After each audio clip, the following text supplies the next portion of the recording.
Começa agora 98 Talks, conectando a 98 e a Rede Mais Record TV, da capital para as regiões Sul, Norte e Zona da Mata Mineira. TV. É isso aí, começando mais uma edição do 98 Talks, edição de hoje, terça-feira, dia 20 de abril de 2021, dia que precede ao feriado de Tiradentes. Então, cuidado para não cometerem inconfidências nem mineiras, nem de qualquer tipo de inconfidência, porque poderão morrer enforcados. Esse é o resultado da inconfidência. Está entrando no ar o 98 Talks, um resumo das notícias do dia comigo, com Luiz Fernando Rocha, Rodrigo Carneiro e Lucas Ragazzi. Na mesa operadora, ele, Alexandre Silva, que comanda todas as informações do nosso WhatsApp, claro, 319931699898. Na produção do Talks, Marcelo Oliveira, que é apoiado luxuosamente por Vinícius Silveira, e no controle mestre, Marcelo Frois, o velho da Havan. Também em Varginha, no controle mestre da Rede Mais, uma equipe toda que nos suporta para esse trabalho aqui do Talks. Você já sabe que estamos conectados com a Rede Mais, afiliada à Record TV, mais de 200 municípios no interior do estado. E você participa conosco ou pelo nosso site 98live.com.br, pelo Twitter com a hashtag 98Talks, ou então pelo nosso WhatsApp, que já falei. E agora, já apresentando o Luiz Fernando Rocha, gostaria de pedir para que ele falasse as redes sociais da Rede Mais, para que os nossos espectadores, os nossos ouvintes, pudessem entrar em contato com a Rede Mais Record TV. Boa noite, Paulo Leite, boa noite, Ragazzi, nossos ouvintes e telespectadores aqui conosco, Facebook e Instagram, é sempre @RedeMaisHD. Tudo que você colocar lá, @RedeMaisHD, vai cair para nós aqui. Se você quiser visitar o nosso site também, será muito bem-vindo. É o redemais.tv.br. Tem lá toda a programação, todas as reportagens da Rede Mais, da Record TV, tanto Record Minas quanto Record Rede também. A programação toda da Record está lá. Lucas Ragazzi, boa noite, meu amigo. Boa noite, Paulo. Boa noite, Luiz. Boa noite, Rodrigo. Aos nossos ouvintes da 98, nossa audiência da Rede Mais. Vamos lá, mais uma terça-feira de talks aqui. Assunto não falta também. Como já dizia Galileu na Galileia, disseram que ele não vinha. Olha ele aí. Rodrigo Carneiro, boa noite. Boa noite, Paulo, Luiz, Lucas, nossa audiência da 98 e da Record TV. É um prazer estar aqui com vocês hoje para podermos trocar afagos e carinhos e ser gentil um com o outro naquelas pautas que a gente não concorda. É assim que é feita a vida, de gentilezas, afagos e carinhos. Ou então, como diz a música, entre tapas e beijos. Vamos lá! Vem aí nas telas da 98 Live, especial Dia de Cooperar, sábado, dia 1º de maio, você confere reportagens, ações cooperativistas e o projeto Minascop Energia, uma iniciativa sustentável para o desenvolvimento de Minas Gerais. Então anote aí na sua agenda, especial Dia de Cooperar, sábado 1º de maio, a partir das 9 da manhã, na 98 Live e também no canal do Sistema OSENG no YouTube. A gente sabe que Minas Gerais é um dos estados, eu não sei se todos vocês têm essa informação, mas é um dos estados, Minas e Rio Grande do Sul, onde tem o maior número de cooperados, de cooperativas e cooperados. Portanto, é um estado, como o Rio Grande do Sul, que se mobiliza muito pelo cooperativismo, e no dia 1º de maio, o Sistema OSENG, no YouTube do Sistema OSENG, que é a Organização das Cooperativas do Estado de Minas Gerais, vai fazer o dia C, o Dia de Cooperar. Gente, professores da Rede Municipal de Ensino decidiram hoje decretar uma greve sanitária em assembleia realizada na tarde de hoje em Belo Horizonte. De acordo com a presidente do Sindirede, Vanessa Portugal, os professores não irão retornar nas aulas presenciais. Vamos ouvir a Vanessa Portugal. Alexandre Silva, por favor, solte a sonora da Vanessa. Em assembleia realizada nessa tarde do dia 20, os trabalhadores de educação da Rede Municipal de Ensino de Belo Horizonte definiram por ampla maioria por uma greve sanitária, ou seja, uma greve em defesa da vida, que a gente mantém o atendimento aos estudantes de forma remota, às suas famílias, o teletrabalho, mas não voltamos presencialmente para as escolas, porque não existem condições seguras para que isso se dê nesse momento. Não só porque não existe a vacinação dos trabalhadores em educação, mas porque a pandemia está num momento de descontrole, permanece num momento de descontrole e nós não podemos colocar em risco a vida das nossas crianças e dos trabalhadores da educação. Na quinta-feira, dia 22, às 9 horas da manhã, nós vamos realizar uma nova assembleia para ratificar esse tema, essa decisão da greve e para detalhar as formas como ela vai se realizar. Põe nota, a Prefeitura de Belo Horizonte diz que respeita a posição do Sindirrede, entretanto a decisão de adesão para a Prefeitura fica a cargo e a critério de cada servidor. Tem uma opinião até polêmica a respeito disso, mas preferiria ouvir os amigos, que as palavras de vocês soam como música aos meus ouvidos. Por favor, quem falará primeiro? Eu posso falar primeiro? Porque, por favor, desculpa, Luiz. por favor, só porque provavelmente, eu acho, pelas discussões anteriores que nós já tivemos, eu talvez tenha uma opinião um pouco mais divergente aqui no programa. O sindicato está no direito deles de fazer essa greve, de propor essa paralisação, mas tem algumas observações que a gente tem que pontuar. A gente vai estar indo para 1 ano e 3 meses, Luiz, é isso? Sem aulas desde o início da pandemia? Tá quase isso, Não, né? 1 ano e 1 mês. 1 ano e 1 mês já Exatamente. sem aulas. Eu não vou entrar aqui muito em detalhe no grave déficit educacional que essa paralisação vai gerar para os nossos alunos, para as crianças, isso está muito claro, a gente já falou aqui também, mas eu queria colocar no âmbito mesmo educacional. É claro que os professores estão muito receosos e tem que estar mesmo, é uma pandemia muito grave, né? Fica a preocupação da estrutura das escolas públicas, as condições, se podem ser locais de transmissão muito fácil. A gente sabe que tem professoras ali com algumas situações de saúde, mas eu fico pensando numa coisa, desde o início da pandemia, motorista de ônibus não parou, continuou. Várias categorias que se enquadram também nos mesmos riscos que as professoras têm, estão trabalhando porque são serviços essenciais, são questões realmente que não podem simplesmente parar. A educação vai um pouco nesse sentido. É claro que se fosse uma questão de 1 mês, vamos lá, pouquíssimos meses sem aula, já seria algo gravíssimo, mas era uma situação de, tá morrendo gente, vamos dar uma segurada, mas a gente está indo há 1 ano e 2 meses sem aula, não dá mais para segurar. E eu falo isso respeitando muito o direito de greve dessas professoras, do sindicato, mas é algo que a gente tem que debater mesmo. É algo que, até quando vai isso, sabe? Quando que vai ser seguro? E se toda a categoria resolver fazer isso, a gente tem que ser vacinado primeiro, vai virar uma guerra de categoria e nada vai funcionar. Então, assim, é claro que é arriscado, é claro que é complicado, mas a gente tem que botar a coisa para funcionar também. Não dá para a gente esperar para sempre tudo se resolver.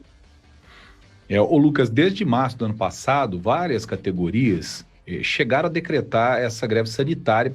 Foi o caso dos petroleiros, do Judiciário Estadual em São Paulo, no Rio, e no Pará também, isso que você falou, do INSS, professores da Universidade Federal de Sergipe, Universidade Federal do Rio Grande do Sul, Lavras, professores do Estado de São Paulo, em várias categorias chegaram a decretar a greve sanitária.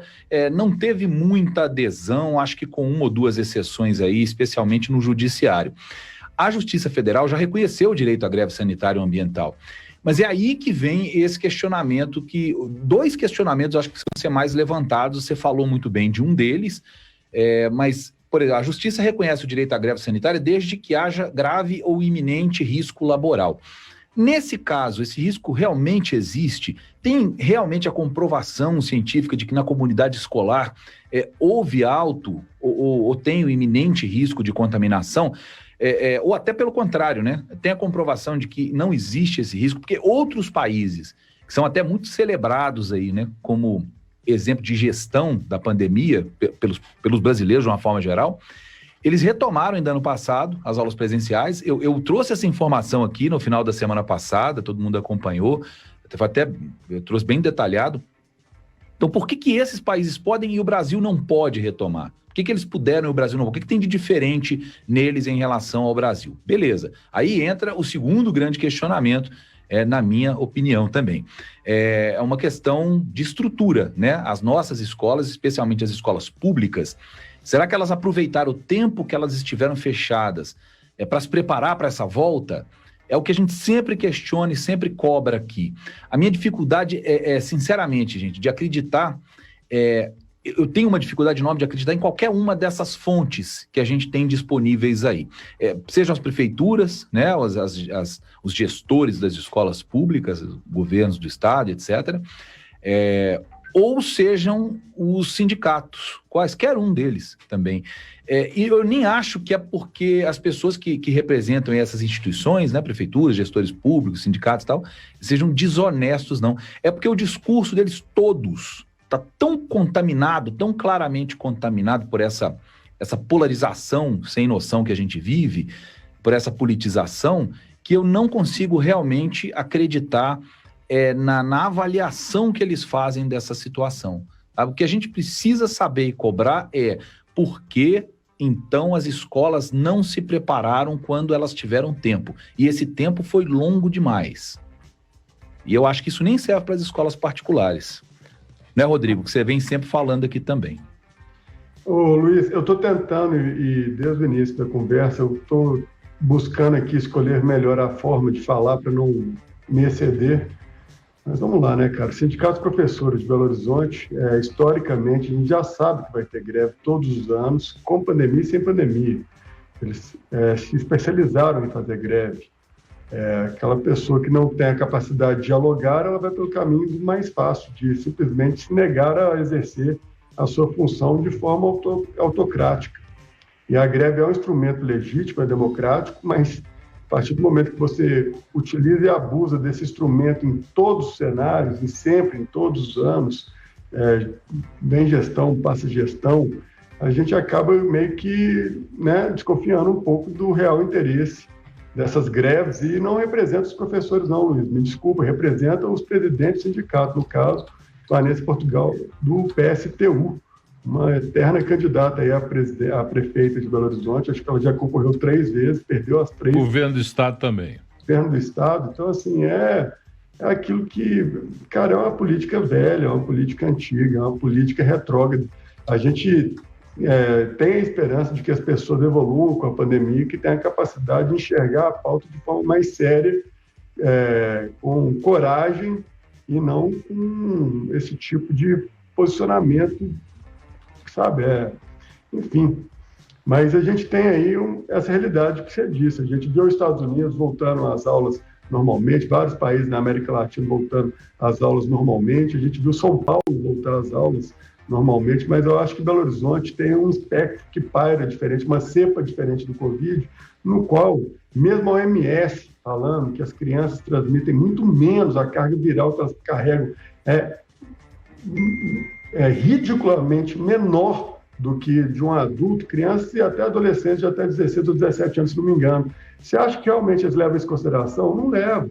Você acha que é real? É o problema da Covid? Cara, desculpa.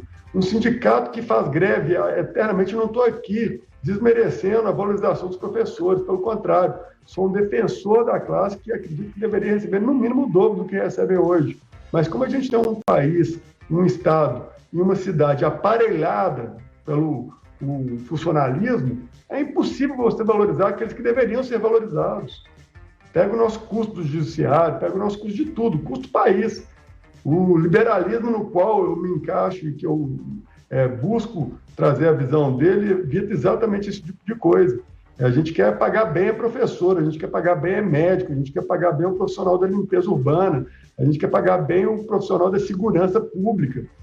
A gente vê um aparelhamento absurdo e está aí o PSTU, da sua queridíssima presidente do sindicato, que representa o inverso disso, o aparelhamento do Estado de todas as formas para que as pessoas se tornem reféns de sindicatos como esse, que faz com que atrapalhe um assunto no qual é ridículo, tinha que ser vergonhoso eles entrarem agora com essa ação, até com relação à sua classe, mas está aí o presidente, a presidente, a representando aí com o seu viés ideológico, no qual traz benefício para ninguém nesse assunto, nem para os professores e muito menos para as vítimas, que são os alunos.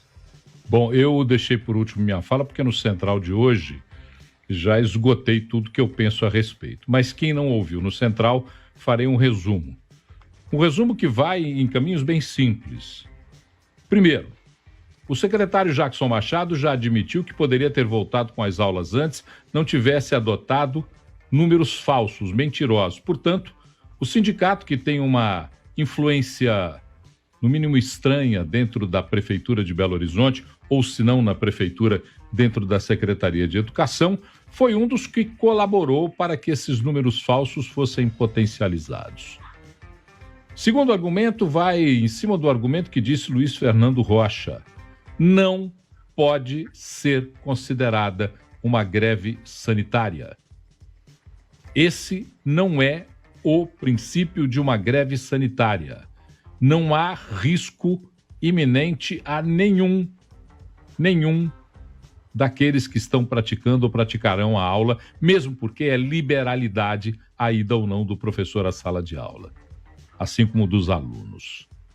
Então, o sindicato perde cada vez mais sua expressão, porque aí, também concordando com o que disse Rodrigo Carneiro, fica sendo apenas um braço político de execução de políticas partidárias, de interesses de contraposição meramente ideológicos.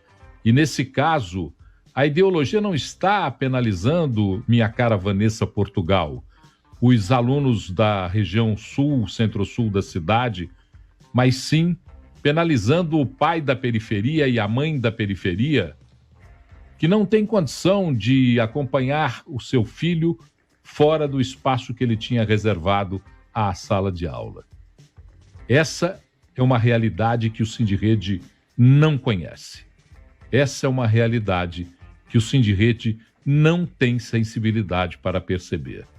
Portanto, minha cara Vanessa Portugal, e o recado é sempre direto, eu não mando recados para ninguém, eu falo sempre em primeira pessoa, assumindo o que falo e esperando que o ouvido a quem destino a minha crítica esteja aberto e ouça o que eu disse. A greve sanitária decretada pelo Sindirede beira a imoralidade. Só isso. Paulo, e só para reforçar, eu não, de forma alguma, leio no meu comentário qualquer tipo de ofensa ou demérito aos professores, e sim aqueles que encabeçam o sindicato, que politizam uma pauta e que não trazem absolutamente nenhuma sugestão sobre o tema. Se acovardam de forma completamente confortável na sua zona de conforto e colocam uma sociedade inteira de cócoras com relação a uma coisa tão essencial no qual eles deveriam defender, que é a educação, que em Belo Horizonte em si já tomou bomba no IDEB, considerado uma péssima nota na cidade de Belo Horizonte. Historicamente, a gente regrediu na educação. Foi esse sindicato que não fez absolutamente nada para melhorar, e eu não vi o sindicato comentando hora nenhuma a nota do IDEB.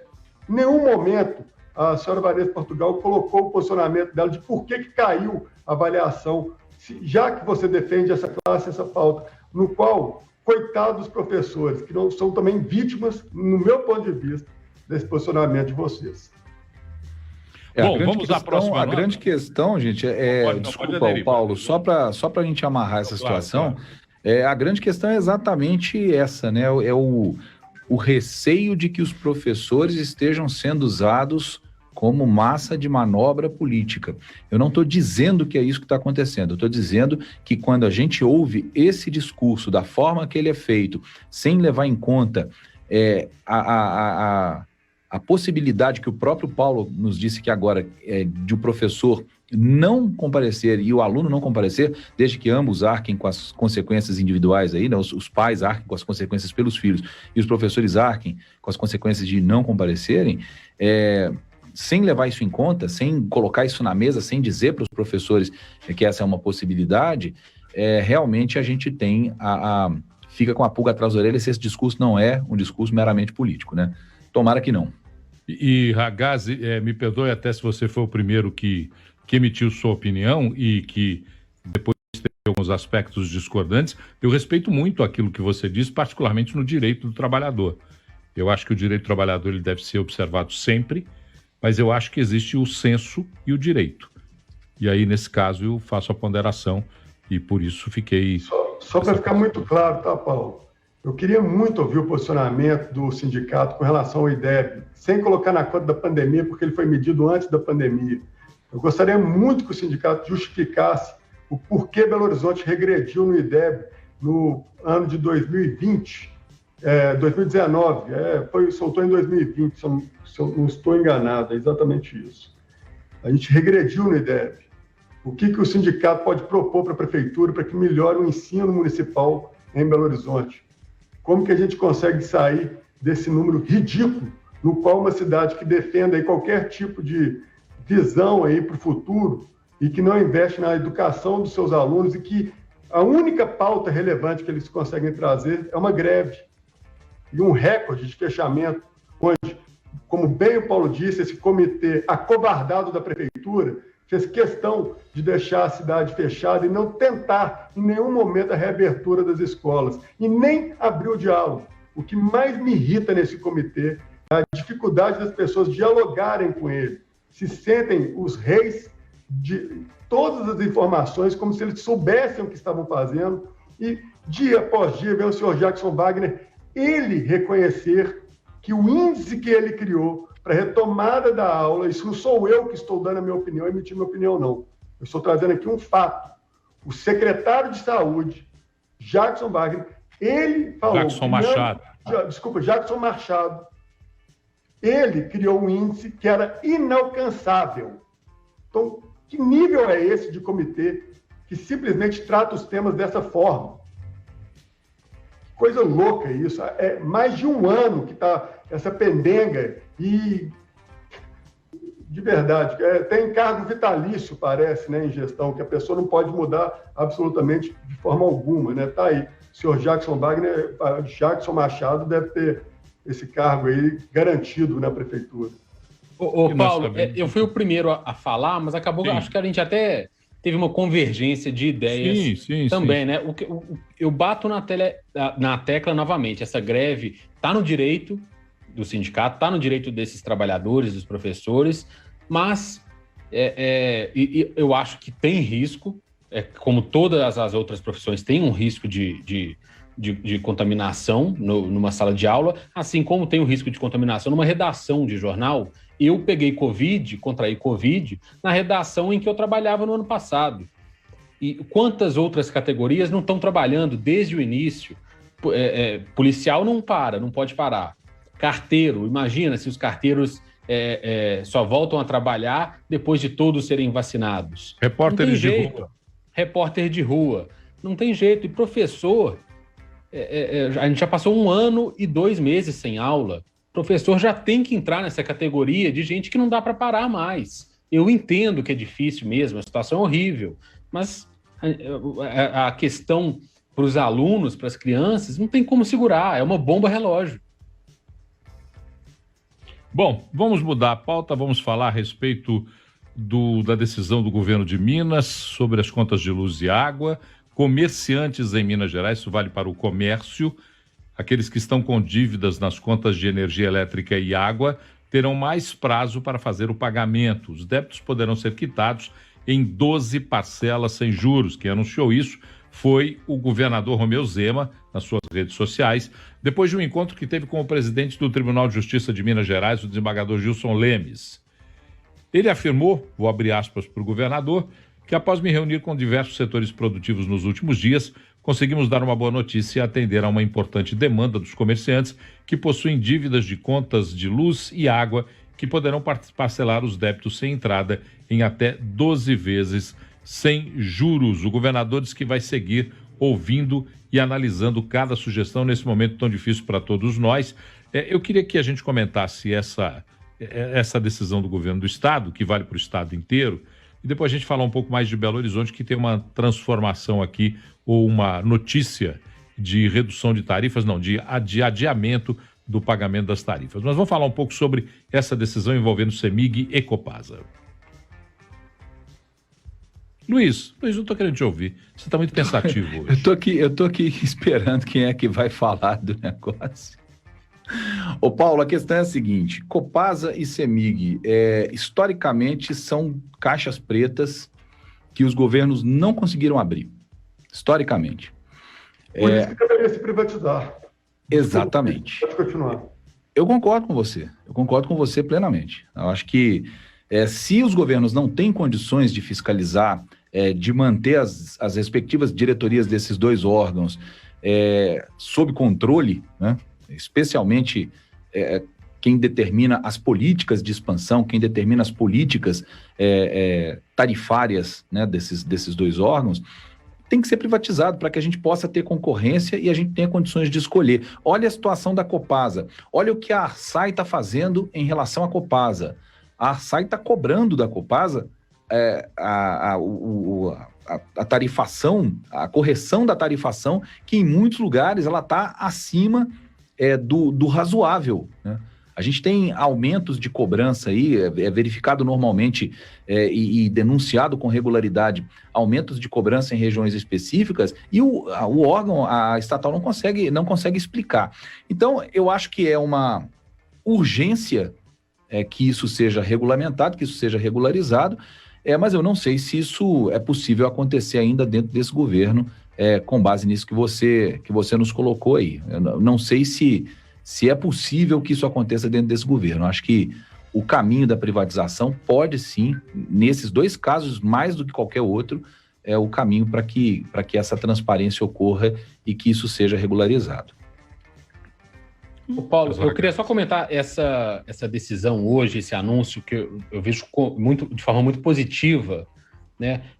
Principalmente o comerciante, as pessoas que perderam o emprego nessa pandemia, com muitas dificuldades de arcar essas contas, e foi uma iniciativa muito interessante. Eu acho que a gente torce para que ela se repita também em outros impostos, né, nos municípios, ou em outros estados também, e até federais, porque a receita ela foi interrompida para todos os comerciantes, para todo mundo que perdeu o emprego. Natural que seja necessário, além de um auxílio, como foi feito, também uma possibilidade dessa renegociação, desse parcelamento, né? Acho que a ajuda facilita muito. Eu fiquei também interessado na questão da receita para o Estado, né? O Minas está numa condição financeira muito complicada, de caixa. Abrir essa possibilidade, ela não interrompe a arrecadação, ela se torna parcelada, então, assim, também não se perde. Acho que é uma solução viável para o que dá para fazer agora, nesse momento de guerra, né? Deixa eu só comentar um negócio interessante aqui, gente, porque eu comecei a falar do meio do meu raciocínio e eu não quis dizer o seguinte, eu quis dizer o seguinte: não adianta absolutamente nada fazer esse parcelamento se as cobranças continuam saindo de forma indevida e de forma difícil de comprovar, né? A Copasa, eu tinha falado exatamente sobre essa questão das tarifas, porque isso é um negócio que me incomoda demais. A Copasa não está atendendo pessoalmente, ela só atende com marcação. O técnico da Copasa vai na casa das pessoas se tiver um vazamento externo, se tiver um vazamento interno, se tiver o famoso ar no hidrômetro, se tiver que haver aferição do hidrômetro, tudo isso tem que ser agendado e a pessoa fica esperando indefinidamente. Quer dizer, é uma atuação abaixo da crítica. Não adianta parcelar se as pessoas continuam sendo tarifadas e cobradas além do que elas realmente têm que pagar e sem poder confirmar se é aquilo realmente que elas consomem, né? Não existe essa regulamentação e não existe a opção, como tem hoje, por exemplo, TV a cabo e telefonia. Tá caro aqui, você vai para outro lugar. Era isso que eu quis dizer, eu comecei o raciocínio do meio para ficar menos confuso o que eu falei. Enfim. Seu microfone está fechado, Rodriguinho. Abre, por favor. Esqueço que vocês não sabem ler lábios. Mas eu vou tentar... No rádio isso é fácil, viu? Quem está ouvindo o rádio é fácil. Eu vou tentar ser objetivo, mas a necessidade da privatização da Copasa, CEMIG, como vários outros estatais, Codemig, se tornam elefantes brancos e que faz com que um Estado que foi herdado, quebrado e sem capacidade de investimento nas suas próprias estatais, piore o serviço. E aí não é questão de querer, é de poder e de conseguir. Literalmente, nosso Estado é quebrado, foi herdado dessa forma, as contas estão ficando em dias de toda forma possível. Isso é mais de uma gestão para poder resolver o tamanho do rombo E, ao mesmo tempo, a gente vê aí com bons olhos, evidentemente, você trazer aí um certo conforto para as pessoas poderem parcelar uma dívida de vários segmentos, como bem o Lucas disse, que praticamente ficou fechado sem faturar na pandemia, mas chega também IPTU, chega também outros impostos, outros tributos, que quem fecha também não traz solução para poder resolver o problema do pagamento. Mas a necessidade da privatização, da desestatização, é para que venha capital do exterior, que invista nas nossas empresas estatais e que melhore e aprimore o serviço. Não adianta a gente chegar e discutir, nossa, vamos perder a força da Copasa, que é um patrimônio dos mineiros, a CEMIG, que é patrimônio dos mineiros. Não é patrimônio, ele está sendo dilapidado pela questão daquilo que foi dito aí também sobre você aquartelar ela com indicações políticas e que o governo literalmente não consegue ter acesso a tudo e fazer com que também isso melhore de uma forma que vai trazer uma diferença gigante no seu custo fixo e, com o mesmo tempo, você precisa de investir. Então, o melhor, onde não tem Estado, a gente vê que o mercado se autorregula e faz com que o serviço e a qualidade dele seja infinitamente melhor daquilo que foi entregue de forma estatizada. O celular é o melhor exemplo disso. Quanto custava uma linha de telefone, quanto custava um aparelho celular, e a energia, e a água, e a própria Codemig vai ser pelo mesmo caminho. Não existe o Estado operar algo no qual ele não tem que ter, não tem que ter acesso. Ele tem que diluir isso para que várias empresas venham fazer esse trabalho aqui dentro, para que melhore a oportunidade. O Luiz brilhou nessa da TV a cabo. Seu sinal está ruim, amigo, você tem várias outras opções. É obrigação da empresa de te prover um serviço de qualidade. Ela sabe que ela está no mercado. E na energia, na água, em qualquer outra área que o Estado hoje opere, não vai ser diferente. A diferença é que vai cair um cabide de emprego, essa empresa vai se tornar mais eficiente, gerando mais recursos para o Estado, porque vai pagar mais imposto, e sem falar no dinheiro que entra imediato com a venda de um ativo desse tamanho. E antes que o pessoal comece a falar que a gente está defendendo que venda o Estado inteiro, o país inteiro para grandes corporações internacionais, não é disso que a gente está falando. Existem regras, existem leis, essas leis precisam ser seguidas, inclusive nos processos de privatização. O que a gente tem que aperfeiçoar são os mecanismos de controle e não o controle do Estado. É uma diferença muito grande entre uma coisa e outra. Agora, o Paulo Leite é brincadeira, né? Eu falei aqui antes de começar o negócio, antes de começar o programa, que eu não tinha conseguido nem ler o roteiro, o cara me pula um monte de notícia e me chama. É porque você não leu o nosso grupo. Eu assim, ó, com o mouse rolando aqui, cadê a notícia? Você não leu o grupo do trabalho, não leu o grupo de trabalho e não vê que houve uma editoria na nossa conversa e aquela editoria era bem clara, por isso nós estamos onde nós estamos na informação. Mas eu queria só completar o que vocês dizem. Mas, ô Paulo, só fazer uma observação. Quando o Luiz ancorou esse programa, ele fazia pior, tá? Ele criava da cabeça dele uma matéria e eu ficávamos completamente perdidos. Que diferença faz você não recebe o roteiro? Para não fazer um comentário imbecil no ar, assim. Eu tinha medo de falar uma bobeira. E ele soltava a bola. E aí, Rodrigo, o que você acha? Falei, de repente o OVNI foi visto em Varginha, tudo. Vocês que não se preparem não para vocês verem, assim que funciona. Não me contem histórias. Não me contem histórias de... é o Boteco 98, na verdade, você sabe. Aqui não é sério, cara. Não me contem histórias de Luiz Fernando Rocha, porque eu já trabalhei com Luiz Fernando Rocha em mais de uma oportunidade e sei muito bem como é uma aventura, quase off-road, trabalhar com o Luiz Fernando Rocha. Mas vamos lá. Eu queria só completar dizendo o seguinte. Um desafio àqueles que falam sobre a não privatização de Copasa e CEMIG. É um desafio direto, um desafio fácil de ser cumprido. Eu acho que é fácil para quem tiver argumentos. O governo do Estado não tem como investir no aprimoramento das estruturas nem da Copasa e nem da CEMIG. Luiz acabou de dizer aí as deficiências de estrutura da Copasa que são gritantes.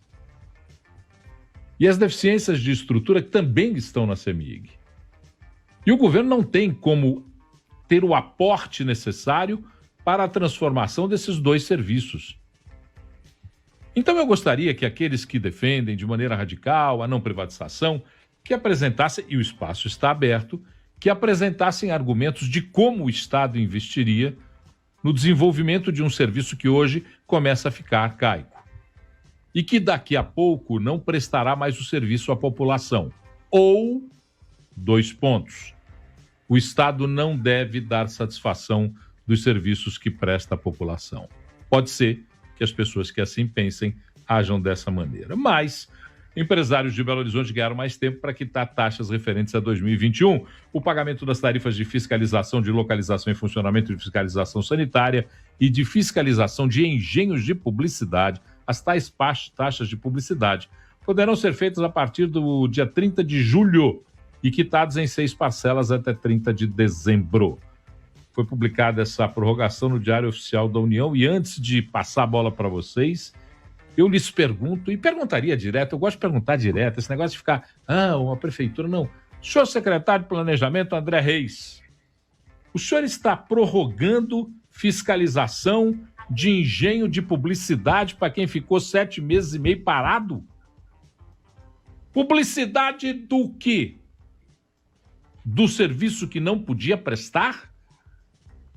Impedido por uma determinação da Prefeitura de Belo Horizonte, os senhores estão cobrando aí localização e funcionamento e fiscalização sanitária. Os senhores deveriam abolir essas taxas durante o período em que a Prefeitura se decidiu por fechar a cidade. Esse é o único caminho de entendimento, não há outro. Fiscalização sanitária? Tudo fechado, os senhores fiscalizaram o quê? Os senhores não fiscalizaram nem os bares abertos na periferia da cidade? Ou até na região centro-sul? Que fiscalização sanitária os senhores fizeram? Ora, vão plantar batatas. Esse é o melhor caminho para vocês. Vamos lá. Paulo tá pistola hoje. A questão do Paulo, eu não sei por que a prefeitura cobra taxa de fiscalização se ela já cobra IPTU, para começar. Eu não consigo entender. É óbvio que as duas tarifas têm destinação diferente, mas não faz sentido se o comerciante, se o empresário já paga o IPTU do imóvel dele ou do imóvel que ele loca, porque a responsabilidade é do locador, é de quem está alugando, de quem está ocupando o imóvel, ele também tem que pagar uma taxa de fiscalização, porque teoricamente o IPTU tem que estar sendo cobrado em nome da empresa, porque é a empresa que ocupa aquele imóvel, o CNPJ que ocupa aquele imóvel. Então a pessoa paga duas taxas diferentes para ela estar localizada em qualquer lugar.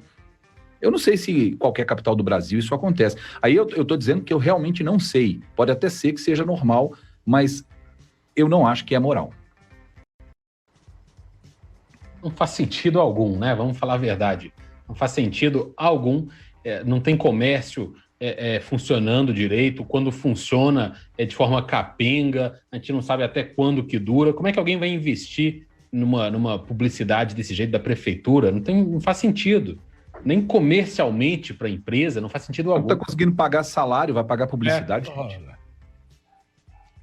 Ora, essa aqui é a questão.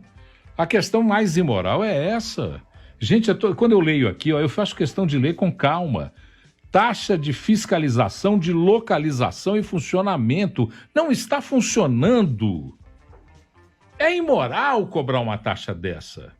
Aí fala fiscalização sanitária e fiscalização de engenhos de publicidade.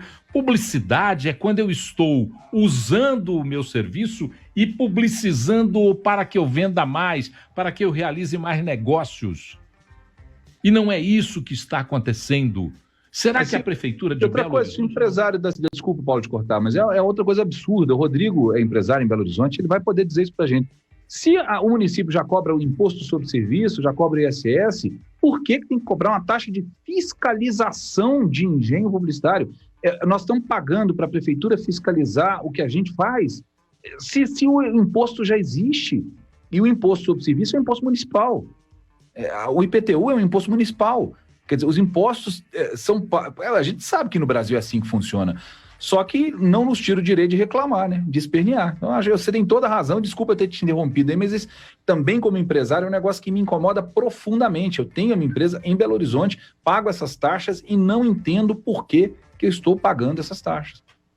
Ô Luiz, eu queria até comentar, cara, mas tem cada caso absurdo aqui de um amigão meu, uma pessoa que nem mora mais aqui em Belo Horizonte, que sofreu aí para poder regularizar um terreno de uma casa que ele comprou ela e que, pelo fato da prefeitura ter alterado a forma de fazer a medição dos terrenos, colocou agora drones para fazer o mapeamento dos terrenos e o que era e o que se transformou, e cobrou de forma retroativa daquela pessoa as mudanças que foram feitas 25 anos antes dele ser o dono do imóvel. E com isso ele não ele não consegue ter acesso a todas as documentações necessárias se ele não pagar aí uma taxa. Cara, tem tanta bizarrice, de verdade, no meio aqui da cidade, e que poderia ser tratado de uma forma muito mais simples.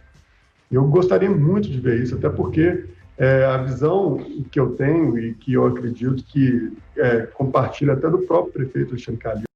Ele foi empreendedor aqui na cidade por muito tempo. Ele tem uma empresa de engenharia e ele já construiu muito na cidade. Ele sabe todas as dificuldades que é para você fazer isso.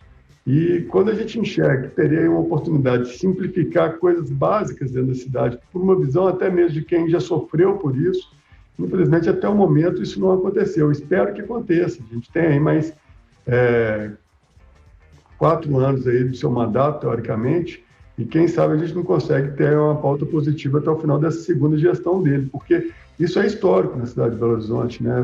Esses contrassensos aqui, eu acho que a gente consegue ser bom e ser ruim para o empreendedor. A cidade ela é avessa ao empreendedorismo, ela é avessa ao negócio, ela é avessa ao empresário e, consequentemente, aos funcionários, aos empregados. Então, assim, e essa divisão eu acho ela tão ridícula. A gente tem na 98 uma audiência, e a maioria das pessoas que estão nos ouvindo hoje, pelo próprio Ibope, pelo corte que o Ibope fala, são pessoas empreendedoras, são funcionários, são pessoas trabalhadoras, são pessoas que acordam de manhã para poder ter o seu ganha-pão e que estão sofrendo na pele de forma direta ou indireta. Se a pessoa é funcionária de uma empresa que enxerga inúmeras dificuldades para que ela se sustente por conta de burocracias e de taxas que fazem o menor sentido de serem compradas, isso vai refletir no trabalho dela, no emprego dela, no desenvolvimento dessa empresa.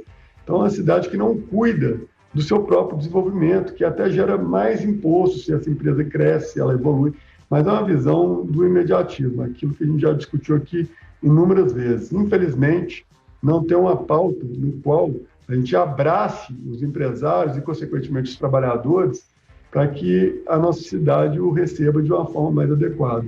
Enquanto isso, a gente vai investindo nas periferias, nas cidades que são periféricas a Belo Horizonte. Nova Lima ganha com isso, Contagem, Betim, e todo mundo se sai satisfeito aí com a inoperância da nossa capital. Eu tenho um exemplo interessante, gente, que eu queria contar aqui, já que a gente está falando ainda dessa pauta. Estava conversando sobre uma questão pessoal aí, que até o Paulo Leite e o Rodrigo conhecem, eu comentei com você esses dias, que tem a ver, inclusive, com essas cobranças malucas de BH, mas que eu não vou contar aqui. E um amigo me contou a situação dele em relação a essa taxa de fiscalização e funcionamento. Ele quebrou, a empresa dele quebrou, ele fechou as portas e mudou de imóvel. Mas ele não sabia que tinha que dar baixa, ou não entendeu que tinha, ou preferiu não dar baixa, seja o que for, junto à prefeitura nessa empresa. Achou que ia conseguir voltar, que ia conseguir retomar as atividades. Isso não é agora, tá? Não foi durante a pandemia, isso tem anos, tem 5, 6 anos atrás. E ele mudou de endereço. Durante muitos anos, chegou no endereço antigo dele o boleto dessa taxa de fiscalização e funcionamento. Um valor pequeno, um valor de 60 e poucos reais, 70 reais, todos os anos. E taxa de incêndio também, que é do Estado, que também é outra imoralidade. Ele recebeu, no endereço anterior, o cara recebia, via que estava no nome da empresa anterior e rasgava, jogava fora. Ele ficou 5 anos, 4 anos sem pagar essa taxa de fiscalização e funcionamento. Quando ele, enfim, foi abrir outra empresa, num outro ramo de negócio, ele deu lá que o nome dele estava sujo, em cartórios de Belo Horizonte. O que ele descobriu? A prefeitura, ela distribui em cartórios diferentes, cartórios de notas diferentes, quando há esse tipo de cobrança.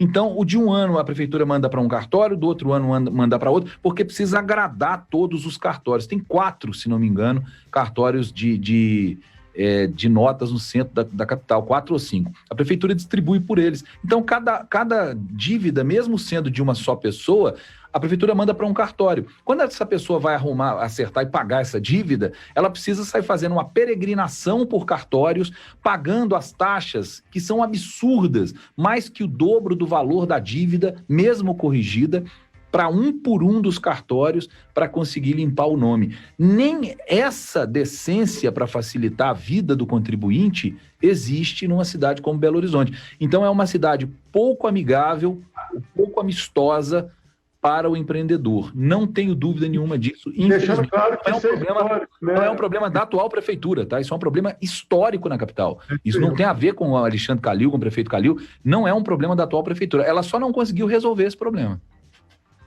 E se não conseguiu resolver, passa a ser dela. Essa é uma questão lógica. É responsabilidade solidária. Eu não sei nem se ela tentou resolver. Eu não sei se isso foi colocado como um problema para a cidade, sabe? Porque a cidade está recebendo. Ela uma hora vai receber o tributo, vai receber o pagamento da taxa de fiscalização. E os cartórios ficam todos felizes. A gente sabe o poder que cartório tem dentro de prefeitura. Aliás, a gente sabe o poder que cartório tem no país, né? Porque essa é a mesma atitude que toma a Prefeitura de Belo Horizonte, a Secretaria da Fazenda, através da Receita Federal, faz também.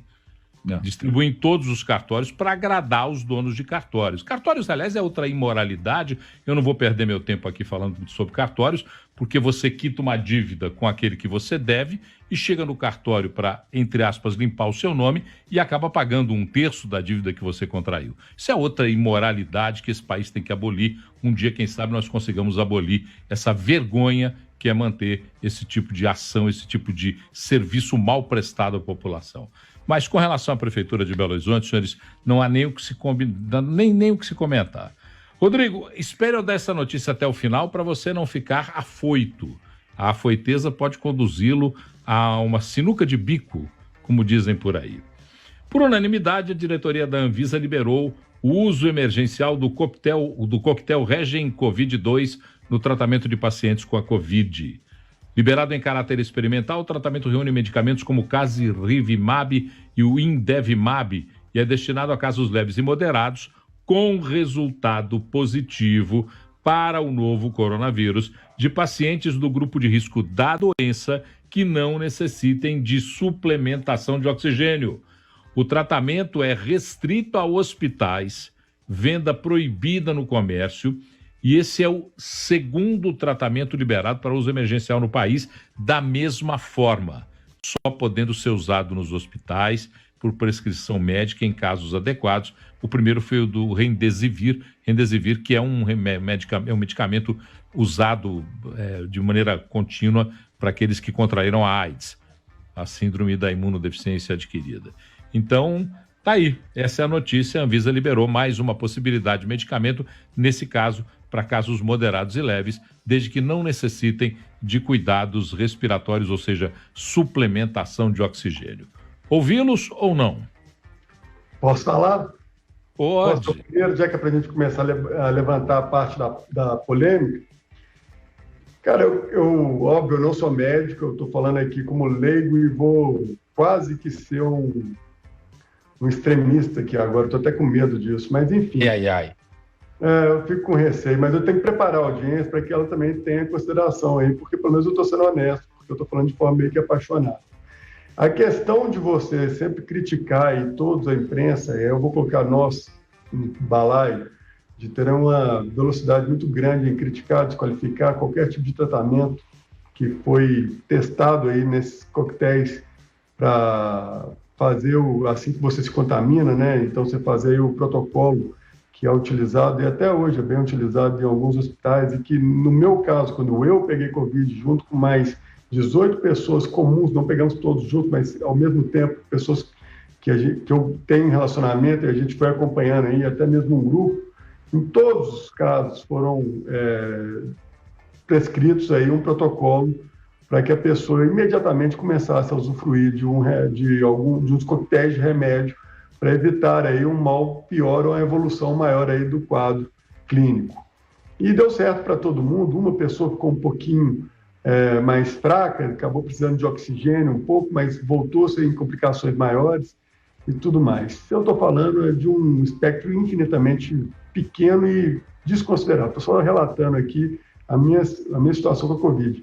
Nenhuma das pessoas que tomou o coquetel, até eu que tomei um errei no começo do tratamento, eu vacilei e tomei um a mais que não deveria ter tomado, mas ninguém sofreu, ninguém teve efeito colateral, ninguém teve nenhum tipo de problema que pudesse gerar algum tipo de preocupação com a sua saúde.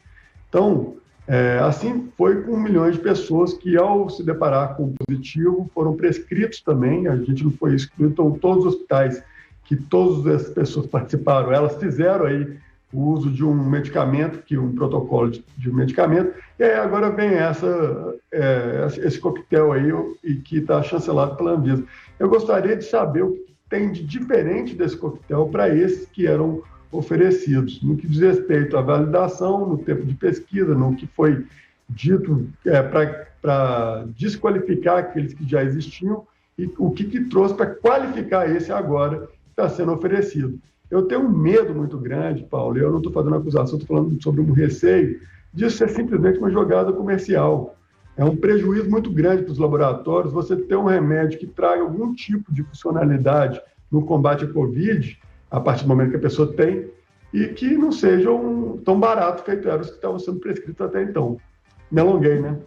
Bom, se alongou e o que garantiu a ação da Anvisa, eu não vou aqui levantar essa questão porque nem dá tempo, é a prescrição de acordo com a pesquisa científica que foi apresentada à Anvisa pelos laboratórios. Mas, enfim, amigos e amigas que nos seguem, é hora de ir embora. Tchau, Rodrigo Carneiro, tchau, Lucas Ragazzi, tchau, Luiz Fernando Rocha. Para você que nos acompanha na 98 FM, para você que nos acompanha na 98 Live, fique com o Arena.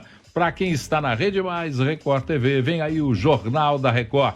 Grande abraço e até amanhã. Amanhã é feriado, mas nós temos que trabalhar, viu? Até amanhã com 98 Talks. Tchau. Termina aqui 98 Talks, conectando a 98 e a Rede Mais Record TV, da capital para as regiões Sul, Norte e Zona da Mata Mineira.